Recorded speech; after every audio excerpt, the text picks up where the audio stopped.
Усім привіт на моєму каналі! У цьому відео ми з вами завітаємо на 18-ту Венеційську архітектурну бієнале 2023, яка проходить із 20 травня по 26 листопада. Цього року в ній взяли участь 63 національних павільйони, серед яких і український, який ми з вами обов'язково відвідаємо. Тому закликаю додивитися це відео до кінця, підтримати його вашою прекрасною активністю та поділитися ним у ваших соціальних мережах, щоб якомога більше людей змогли переглянути такий цікавий і пізнавальний контент. Бажаю вам приємного перегляду! Венеційська бієнале – це одна із провідних виставок. Кожні парні роки проходить художня, а не парні – архітектурна. Павільйони учасників розподілені між Джардіні і Арсенале. Деяка кількість також розміщена по всьому центру Венеції. Цьогорічна архітектурна бієнале супроводжується виставкою «Лабораторія майбутнього» із наголосом на двох напрямках – декарбонізація та деколонізація. Кураторкою є гансько-шотландська вчена і письменниця Леслі Локо.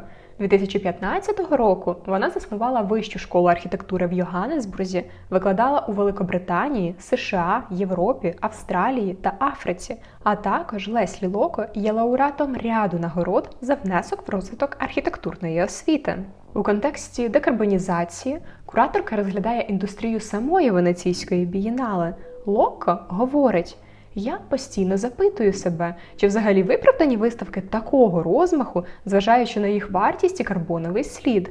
Щодо деколонізаційного напрямку, то він сконцентрований на африканському ракурсі, адже із 89 учасників головного проєкту бієнале понад половина представляють Африку і африканську діаспору, до якої себе зараховує і сама кураторка. Вона говорить: в архітектурі домінував ексклюзивний голос, який ігнорував величезні анклави людства, тому наша оповідь про архітектуру неповна, тож виставки головного проєкту будуть працювати із цими прогалинами. Вона має на меті дати простір тим, хто раніше був недостатньо представленим, зокрема Африці та африканській діаспорі. Роблячи це, вона прагне представити способи створення архітектури, які відрізняються від усталених західних традицій, які часто базуються як на видобутку природних ресурсів, так і на експропріації багатства інших.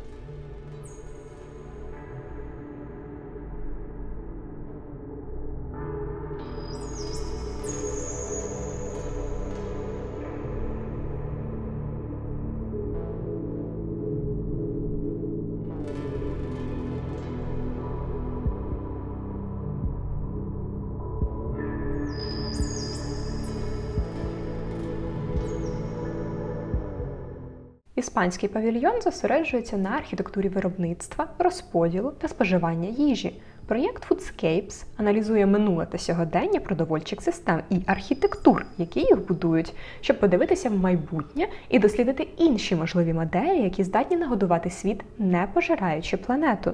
Досліджуючи різноманітні ландшафти та інфраструктуру, виставка підкреслює взаємозв'язок процесів виробництва і споживання їжі, а також їх вплив на суспільство, економіку та навколишнє середовище. Бельгійський павільйон – це найароматніший павільйон на бієнале. Команда, яка працювала над проєктом, досліджує, чи є гриби альтернативою в нашому світі, де ресурси дедалі дефіцитніші і майже вичерпані. Автори проєкту ставлять під сумнів нашу систему екстраактивного виробництва, розробляючи альтернативні варіанти будівництва із використанням матеріалів, отриманих із живих організмів. Інсталяція експериментує з природними живими матеріалами, включаючи сиру землю та міцелій. Завдяки суміжним кімнатам інсталяція схожа на одну із лабораторій майбутнього, до якої закликала Леслі Локо. У центральній кімнаті куратори використовують природні матеріали, експериментуючи з установкою панелей міцелію у масштабну дерев'яну конструкцію, для якої передбачається спеціальний демонтаж, а її елементи отримають друге життя у Венеції. Відповідно до загальної теми бієнале «Лабораторія майбутнього», павільйон Нідерландів має на меті показати, як альтернативні системи можуть працювати на макромасштабі, водночас намагаючись запровадити і перевірити реальні зміни на мікрорівні. Мається на увазі мислити глобально і діяти локально. Архітектуру можна розглядати як артикуляцію систем – економічних, соціальних, політичних. Часто ці системи виглядають настільки глибоко вкоріненими, що здаються незмінними, але для того, щоб рухатися до більш сталого майбутнього, багато із цих систем потрібно буде переосмислити. Павільйон намагається перевірити гіпотезу про системні зміни, впроваджуючи зміни на собі. Продовжуючи метафору води і враховуючи поточні проблеми з водою в Венеції, куратор павільйону пропонує інтегрувати в будівлю низькотехнологічну систему отримання води. Уловлювання опадів може не тільки забезпечити потреби павільйону у воді, але й зробити навколишній світ більш сталим. Центром угорського проєкту є новий музей етнографії в Будапешті. Він був завершений у 2022 році в рамках однієї з найрадіозніших програм міського розвитку Європи. Фасад музею етнографії складається із майже 500 000 пікселів, що демонструє переплетений гобелен угорської культури. Він включає сучасні транскрипції та орнаментальні візерунки, які використовувалися в різні проміжки часу різноманітними традиціями, представленими та збереженими в музеї. Крім того, фасад музею має на меті відобразити багату історію країни за останні 150 років.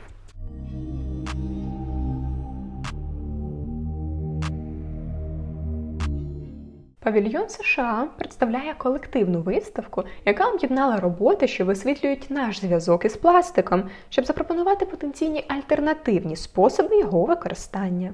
Мета проєкту – пролити світло на те, як планета стала залежною від пластику попри порівняно коротку історію цього матеріалу. Павільйон також досліджує позитивні сторони пластику, такі як його потенціал як матеріалу, що рятує життя в галузі охорони здоров'я, водночас висвітлюючи новий відхід від культури одноразового використання, який полягає в переосмисленні пластикових відходів як цінного ресурсу. Автори розглядають те, як ці матеріали формують і руйнують сучасну екологію, економіку та архітектурне середовище. Ця виставка підкреслює нашу невидиму залежність, демонструє, як пластик створив очікування щодо поведінки інших матеріалів і вказує на невідомий, довгостроковий і незгладимий вплив пластику на наше майбутнє. Павільйон скандинавських країн зайняла колекція артефактів, пов'язаних із народом Саами, які є корінними жителями північних регіонів Норвегії, Швеції та Фінляндії. Протягом останніх 15 років архітектор та художник Джоар Нанго створив мандрівну бібліотеку, яка стала центральною для проєкту, представленого в павільйоні. Це архів книг від рідкісних до сучасних. Відвідувачі можуть ознайомитися з книгами, відкрити для себе саамські ремесла, а також дізнатися більше про культуру та фольклор корінних народів Північної Європи, а також почерпнути інформацію про техніку будівництва та використання ресурсів у кліматичних умовах, які швидко змінюються. Датський павільйон присвячений темі, яка дуже дорога Венеції – підйому води. Він представляє виставку рішень, заснованих на природі в епоху людського руйнування навколишнього середовища, а також тренувальний майданчик для нових екологічних бачень, які стосуються поточної кризи узбережжя.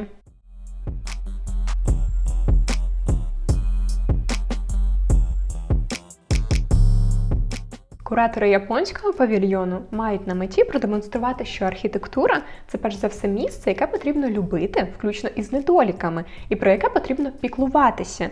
Члени команди мають різні спеціальності – архітектура, дизайн, текстиль, кераміка, фотографія, монтаж. Вони створили простір, який запрошує відвідувачів думати про архітектуру як про місце, яке потрібно любити. Німеччина проявила себе на архітектурній бієнале проєктом «Відкрито для технічного обслуговування». Це експеримент у житті всередині структури.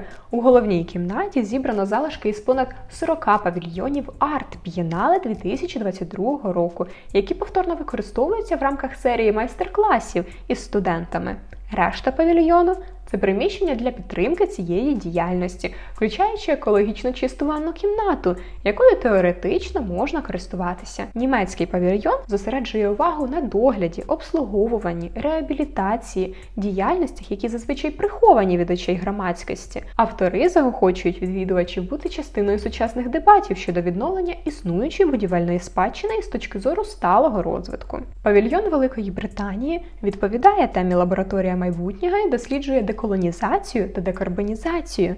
У танцях перед місяцем Кожна інсталяція, створена художниками, бере до уваги щоденні ритуали різних глобальних контекстів. Виставка демонструє потребу архітектури дивитися за межі будівель і економічних структур на повсякденні соціальні практики, звичаї, традиції, щоб змістовно відображати те, як люди використовують і створюють простір.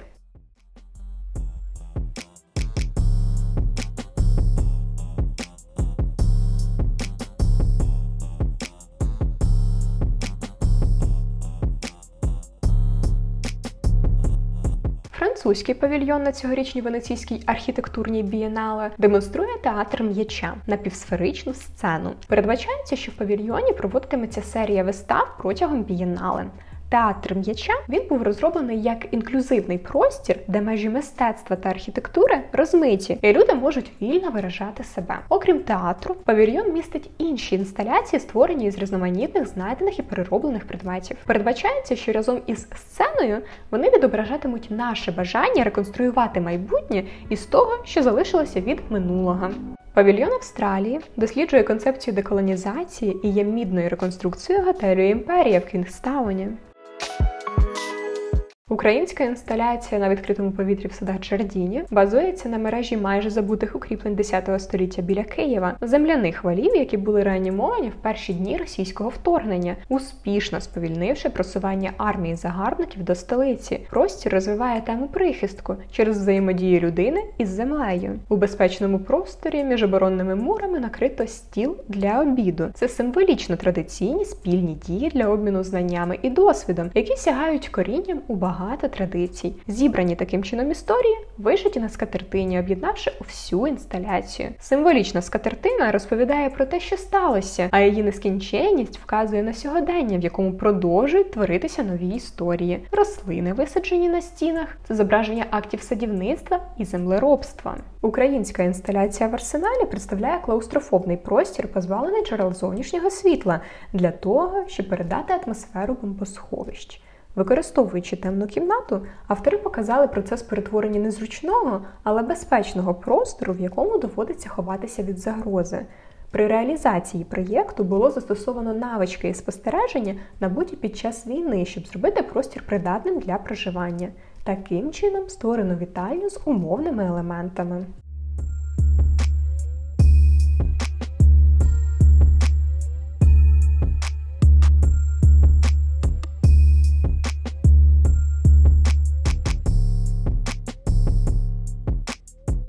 Леслі Локо, кураторка бієнале, відмовляється від розмежувань архітектор, урбаніст, дизайнер, інженер і називає учасників практиками, пропонуючи розширити розуміння професії архітектора. Звичайних архітектурних проєктів небагато.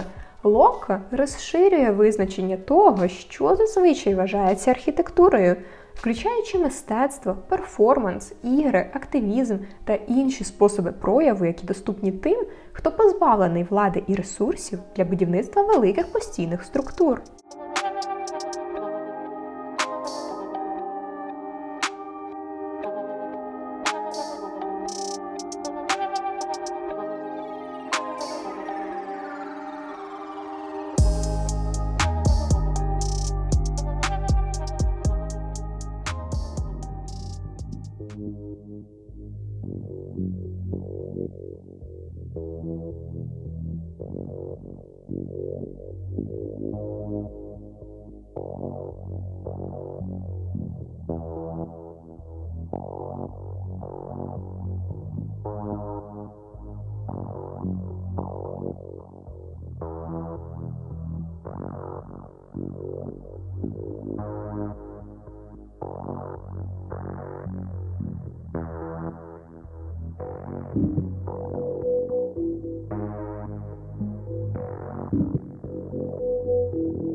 Архітектурна бієнале проходить не лише в садах і арсеналі.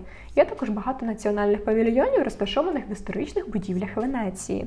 Наприклад, Палаццо деллі Пріджоні, де розташований тайванський павільйон, є монументальною пам'яткою Венеції. Тайванський павільйон показав діахронічні апарати Тайваню, де досліджується те, як місцеві жителі впродовж історії Тайваню використовували інтуїцію для формування свого середовища, відкриваючи діалог про штучний і природний рельєф. Команда кураторів дослідила рельєф Тайваню в цілому, щоб знайти прийоми, які можна повторно застосовувати в сучасному світі.